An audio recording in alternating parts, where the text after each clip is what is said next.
Bad news if you have a home bond or even a car repayment. The Reserve Bank is likely to hike interest rates today. Some economists believe that the increase could be as much as 100 basis points. The prime lending rate is likely to move above 10%. Slightly lower inflation numbers for October are likely to deter the South African Reserve Bank. So let's discuss this now even further with economist Professor Bonke Dumisa, who joins me now just to project what's to be expected come that announcement today.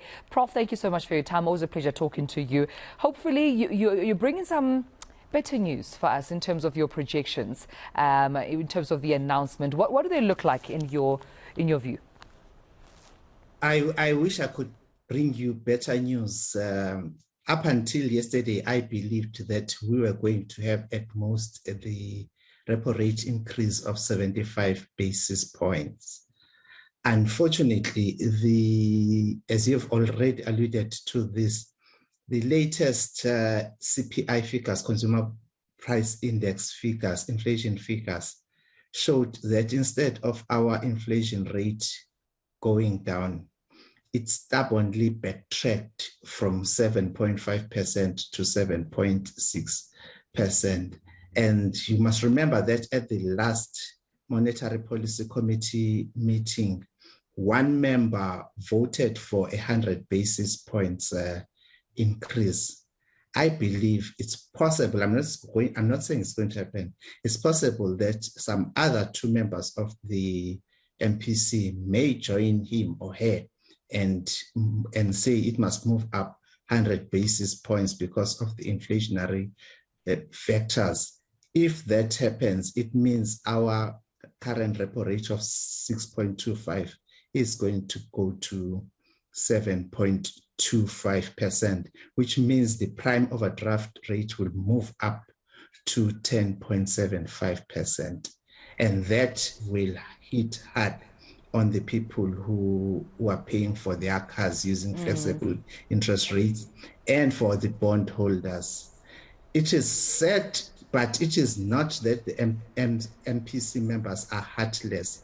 This is a global phenomenon, as I've said. In fact, in the US, as the Fed has been busy pushing up their interest rates by 75 basis points, even the policymakers are now beginning to say, let us see if ever there can be ways around this thing, because it is beginning to hurt the economy.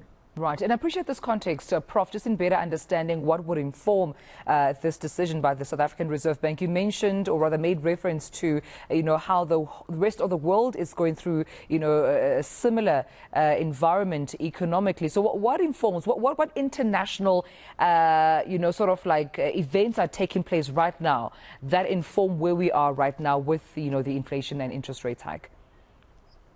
What is happening with the inflation rate is that, as I say, this is a global phenomenon. There were scares that there could be challenges with the supply of crude oil. And then the price went up.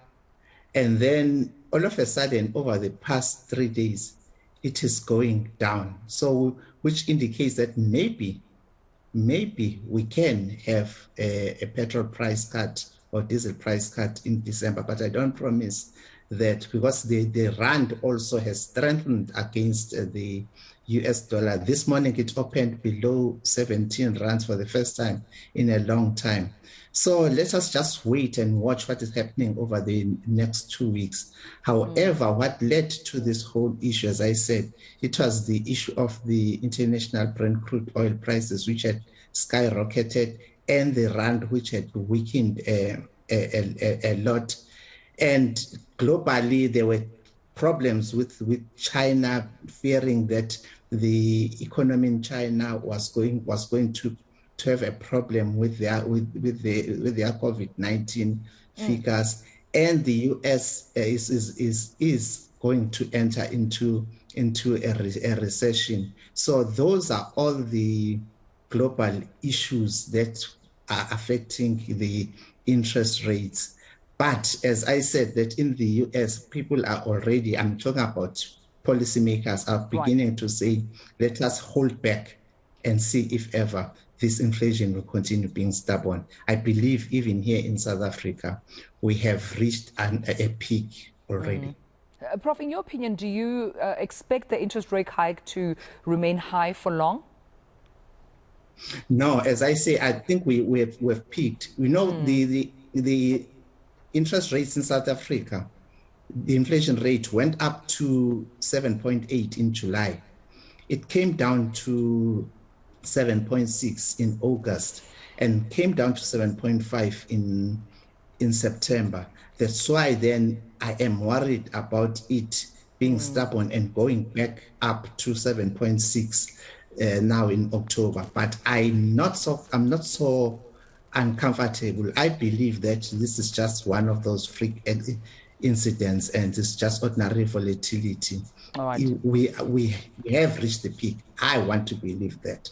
All right. Well, we'll leave it there. I appreciate you speaking to me about this ahead of that announcement today. Economist Professor Bonke Dumisa, thank you so much for your time.